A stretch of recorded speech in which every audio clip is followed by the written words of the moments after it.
Live from WRAL News Headquarters in Raleigh, your number one source for local news. WRAL News, coverage you can count on. New this morning, we have a level 1 and 2 risk for severe storms on Thursday. We've been tracking this front. I'll show you what time it arrives here.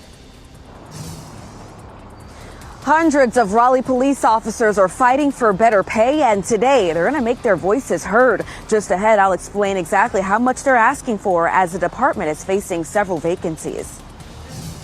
And UConn does it again. They retain their title of NCAA national champs, defeating Purdue 75-60. Makes them the first Division I men's basketball team to win back-to-back titles since Florida did it in 2007.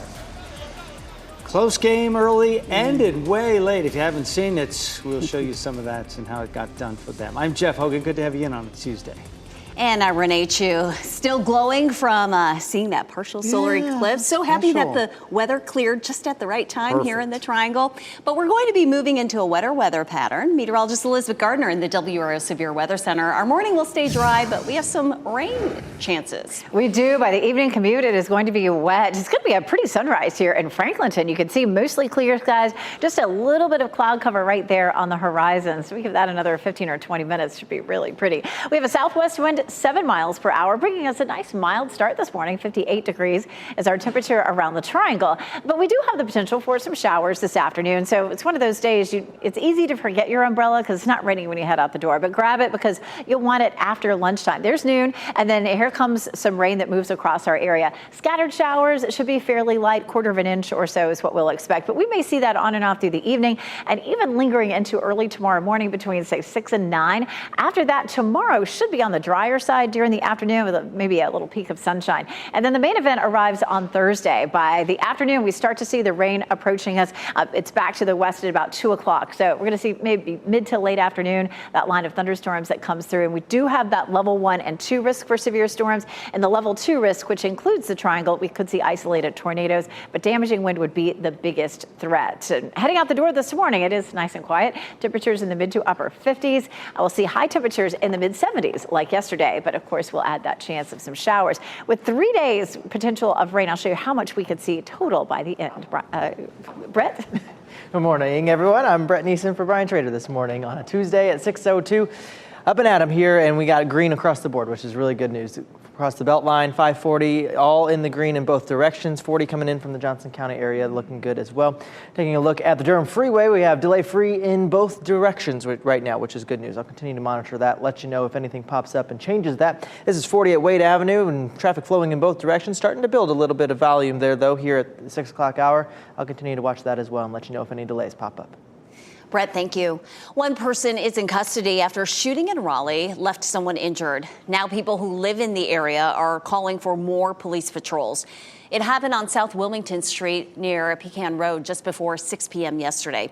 Crews rushed the victim to the hospital. Detectives say the man was conscious and alert. Back in March, police were called to the same location after shooting, but no one was injured. We need a little more policing. And I don't mean that in a bad way to the people who are really good folks.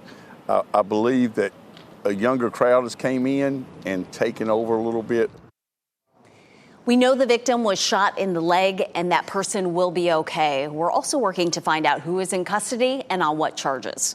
And Renee, Raleigh police officers are looking for an increase in pay. Tonight, dozens of people are planning to speak at the city council meeting about the need for a pay hike. WRAL's Laura Levine joins us live from the Raleigh Police Department. And Laura, we know that the Raleigh police officer salaries are some of the lowest in our area. Good morning, Jeff. Yes, we're here downtown at this RPD precinct here where hundreds of Raleigh police officers have signed a petition ahead of tonight's meeting fighting for better pay. A total of 60 people will be speaking during tonight's meeting. We know the majority of them are going to be those advocating for a 15% pay increase. I spoke with Rick Armstrong. He's the vice president of Teamsters Local 391. That's the union that represents many Raleigh police officers. Armstrong tells me the 15% recent pay increase would put their base pay just under $58,000. He says this would put them more in line with surrounding departments Raleigh is losing officers to.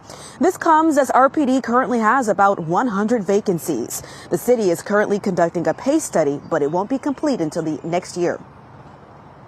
Yeah, it's so important to have a fully staffed police department because, as you say, the city is growing, and with the growth, you just need more police officers. And when you're not fully staffed, the officers that are working, they're working harder, they're more stressed, and morale goes down. So the union will hold a press conference this afternoon around 6:30, right before City Council meets at 7 p.m. Laura Levine, WRAL News. We're live in Raleigh. A family is out of their home this morning after fire tore through it. Sky 5 captured this video as those crews responded. On the ground, the crew got this video of the scene. You can see that smoke just billowing out of that townhome. It happened on Davonberry Way in Cary just after 5:30 yesterday evening. No other townhomes were damaged. No one was hurt. Number 1 lives up to the billing. They defeat Purdue. The UConn Huskies are once again college basketball's national champs. They took down Purdue 75-60 during the NCAA title game. That makes them the first Division I men's college basketball team to win back-to-back championships since 2007. Connecticut was led by guard Tristan Newton with 20 points and 7 assists. National Player of the Year Zach Edey scored 37 points and had 10 rebounds for Purdue. The Huskies have now won 6 national championships since 1999. That's more than any other men's team in that span. And they are now tied with UNC for third most national championships. Students at some Johnston County schools will have a longer bus ride as they return back from spring break this morning. Major road work on the Buffalo Creek Bridge along Covered Bridge Road could cause some delays. That road is expected to be closed in both directions through the end of October. Johnston County Schools warned parents that bus routes for several schools in that area could be delayed up to 40 minutes. A law firm is asking that body camera video be made public showing the encounters of former Warrenton police officer Mark Oakley. Sergeant Oakley is accused of using a taser when it wasn't necessary and was fired last month. Dwayne Hicks says Oakley followed him home and used a taser on him before arresting him last year. And now he wants that body camera video to be released. 6 others want to see their video privately. A law firm says 14 people accused Oakley of misconduct, from unnecessary taser and pepper spray use to harassment. And in a month, we have heard from 14 victims. And every time we come to Warrenton, we continue to meet new victims. WRAL spoke with Oakley on the phone. He says, "I feel that there are 2 sides to every story. I feel like the police side is not being represented at all in these proceedings. I am being misrepresented. I hope that the truth will prevail eventually." WRAL reached out to all the town council members and the mayor about the accusations against Oakley and possible changes to policy. We have yet to hear back. An investigation is underway after a gun was found right on the edge of campus property at Pinecrest High School in Moore County. School officials say it was found by an employee, and police were called. They got the gun. There was never any active threat to campus. Officials say there's no indication of student involvement either.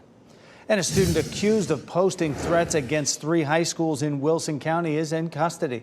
Staff members at Bedingfield, Fike, and Hunt high schools say on Sunday they learned about the threats circulating on social media and called the sheriff's office. Each school increased security yesterday as a precaution.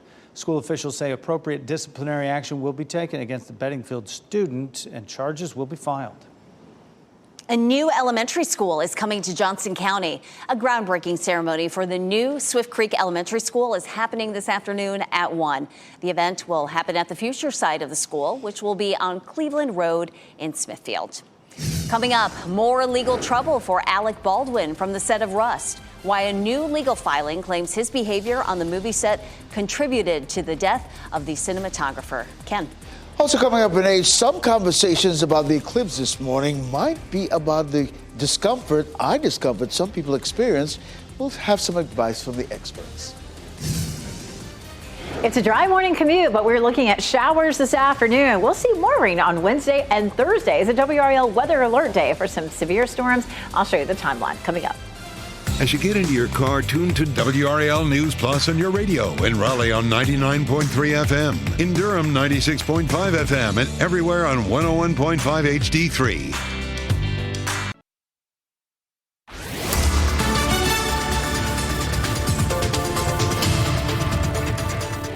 6:12, and we are looking at a nice start this morning. Our temperatures are on the mild side. We're looking at conditions at the school bus looking nice out there. So we're going to end up seeing just a little bit of light rain later on this afternoon. It's a nice dry start this morning. Temperatures are in the mid to upper 50s as you're heading out the door, and we're going to end up with highs in the mid 70s like we saw yesterday. After that, we're watching what's happening on Thursday. We're going to see a strong front that comes through. It's going to bring us a chance of some severe storms. So Thursday is a WRAL weather alert day. We'll likely see those thunderstorms developing mid to late afternoon, and we could see some isolated tornadoes in that level 2 risk, which does include the Triangle area southward.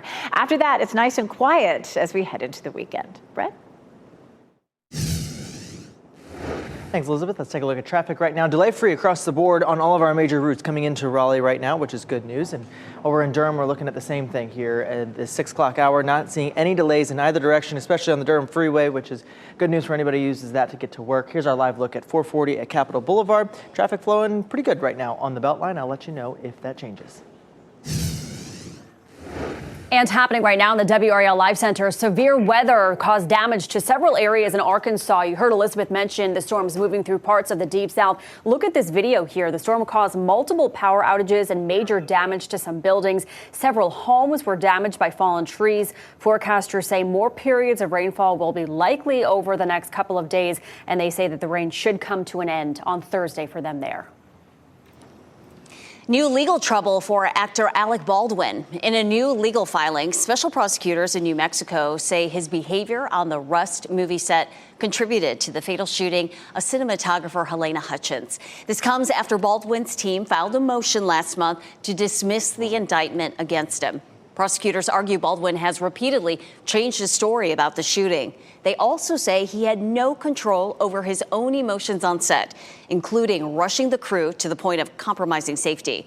A representative for Baldwin declined to comment on this new filing. A new filing urges the Supreme Court to reject former President Donald Trump's presidential immunity claims. Special counsel Jack Smith laid out a 66-page filing, and in it, a series of arguments against Trump's claim that a president is immune from criminal prosecution. Smith argued there are no presidential powers that would give Trump immunity. Smith urged the court to deny Trump any opportunity to delay his trial on charges that he tried to overturn the results of the 2020 election. The Supreme Court is set to hear those arguments about Trump's claims on April 25th. This morning, people will still be talking about the solar eclipse. Some conversations, though, might be about eye discomfort following that spectacular event. WRAL's Ken Smith joins us with some advice from the experts. Ken? You know, Jeff, Google searches about hurt eyes spiked after people experienced the solar eclipse. Some people also complained of headaches and just feeling a little off-centered. Now, the searches about eye discomfort suggest some people in the sun's path were worried they'd glanced at it too long without protective eyewear. That said, experts say hurting eyes aren't the best indicator of a severe problem. Injuries from solar retinopathy, when light injures the retinas, occur without immediate pain. Dr. Daniel Lattin is an ophthalmologist who says there's no treatment for solar retinopathy. He says some patients' eyes will recover over time.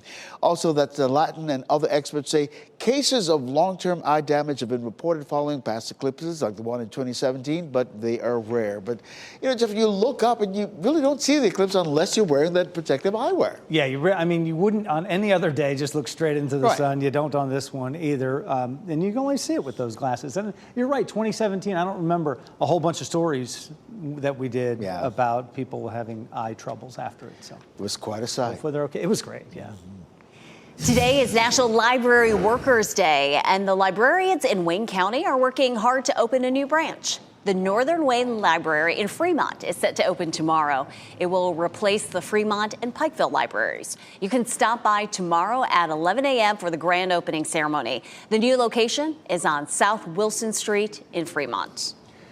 Nowadays, when we look up to the sky, we may see something different this week coming our way. Elizabeth Gardner in the WRAL Severe Weather Center. We have that weather alert for Thursday on the way. We do. It's going to be fairly quiet up until then, but we will see increasing clouds and a chance of some showers this afternoon and early tomorrow morning. This is a live look at Wilson, and you can see the whirligig spinning lightly. Our wind is coming out of the southwest, and that really warmed things up for us overnight last night. We do, of course, have a look at the next system that's going to bring us some thunderstorms on Thursday, and we'll be very warm ahead of this front. Tomorrow, Thursday, will be a WRAL weather alert day. We have a level 1 and 2 risk, which means we could see some isolated tornadoes and that level 2 risk, but wind damage would be the biggest threat. Outside of the thunderstorms, it's going to be very windy with some gusts up to 40 miles per hour. Here's a look at what's happening out there right now. We'll shift back to the west, and you can see some scattered thunderstorms across parts of the deep south from Texas all the way through the Mississippi Valley, and then just some showers for parts of Alabama, Georgia, South Carolina, and even the mountains of North Carolina, starting to see a little bit of light rain. We're not likely to see any of that until around or after lunchtime, and what we see today should be fairly light. I'll pause it there at noon, and you can start to see some rain pushing into our western counties, and then it's just scattered for the afternoon and evening commute. And we may see a few light showers on and off and into early tomorrow morning. Could be slightly wet. Again, just a little bit of light patchy rain in our northern counties. And then during the afternoon on Wednesday, we'll probably end up seeing a few breaks in the clouds and a dry evening commute. And then the cold front will get close enough that it starts to push some rain in right around lunchtime, but the heaviest band with the potential for the severe storms will come mid to late afternoon into the evening on Thursday. Here's a look at Futurecast. We'll widen out the big view, and you can see here's a look at that rain at 6 p.m. on Thursday, and the front comes swinging through early on Friday afternoon, or on Friday morning, so we may still see a little bit of light patchy rain early Friday before it all pulls out. So that's going to be our best chance for severe storms, and again, we do have that level 1 and level 2 risk for severe storms for the day on Thursday. Taking a look at our forecast, our 7-day forecast. Of course, the biggest event will be that weather alert day for Thursday. After that, we're going to start to see our skies clearing out, and we're going to see some warm temperatures for the end of the weekend with highs in the 80s on Sunday and Monday. Brett? Thanks, Elizabeth. Let's take a look at traffic right now. 6:18 here on a Tuesday morning. And we got good news across the board. Green all the way around the Beltline. We got green on 540, green in Durham as well in both directions on the Durham Freeway and along I-40 all the way through Chapel Hill, which is good news here this morning. Let's look at the Beltline itself. Just a 1-minute delay if you have to take that from 87 all the way over to Wade Avenue, which is good news. We'll take a live look out there at I-440 and Glenwood Avenue. Traffic flowing in both directions right now. I'll let you know if that changes and if anything else pops up. Jeff and Renee. Brett, thank you. Gordon Ramsay is giving a young chef his stamp of approval. Coming up on What's Trending, how the chef, who's infamous for yelling, was won over by a 13-year-old making his signature dish. Plus, hundreds of couples took advantage of the rare solar eclipse to tie the knot. We'll update you on the huge ceremony held in Arkansas that we first told you about yesterday morning. And coming up on Today, the fallout after Donald Trump released a statement on his stance on abortion. The Today Show gets started at 7 o'clock. But first, here's a look at your North Carolina education lottery numbers.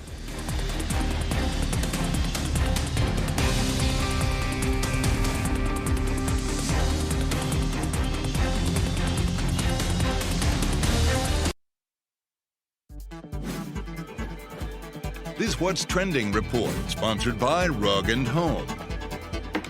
Gordon Ramsay is starting to show a softer side of himself. Yeah, he was so impressed with this 13-year-old TikTok video, he wanted to host him at his restaurant, Hell's Kitchen. The MasterChef Junior Judge posted a video of him dual screen reacting to the young chef William cooking. So William was cooking beef Wellington, one of the dishes Ramsay is known for. And Ramsay praised William's skills and confidence throughout the video, ending it with a dinner invite. Pretty bold to go right after one of the dishes that he is known for cooking and do it with such confidence. But the TikTok video got 8.5 million views. And he said the mushrooms, you saw the mushrooms there that he chopped up. He said that is the key in beef Wellington. Oh, yeah, that layer. You also have, a layer of ham and then that puff pastry. It's complicated. 13 years old taking on beef Wellington. Sounds good, though. It does. Billie Eilish announced the release date and cover art for her new album, Hit Me Hard and Soft. It is set to be released May 17th. Her Instagram page includes a picture of the album cover showing Eilish swimming underwater toward an open door. And so about that title, in a press release after she announced her new album, so Hit Me Hard and Soft, the album hopes to do what the title suggests in that the notes, the sounds should hit you hard and soft. So she's a very, very talented songwriter, winning a lot of big awards. She won Record of the Year, Grammy, just this year. Different meaning in that deep water there. While you were outside looking at the solar eclipse yesterday, many others were tying the knot. Here's a look at the ceremony held in Russellville, Arkansas. We first told you about the event yesterday morning. It was called Elope at the Eclipse. 358 couples said, I do. Pete Davidson's making a stop in Raleigh again this summer. The stand-up comic and former Saturday Night Live star is making his stop on his prehab tour. Now, his show will be at the Martin Marietta Center for the Performing Arts June 30th. Tickets go on sale Friday. Last year, Davidson performed a series of sold-out shows at Goodnight's Comedy Club in Raleigh. We're starting dry this morning, but rain is in our forecast starting just after lunchtime through the evening commute. We'll walk you through the timeline on Futurecast. Hundreds of Raleigh police officers are fighting for better pay, and today they're making their voices heard. Just ahead, just how much they're asking for as the department faces many vacancies. Plus, a family is out of their home this morning after a townhouse fire in Cary. You will see the response from fire crews as they work to stop the spread of that fire.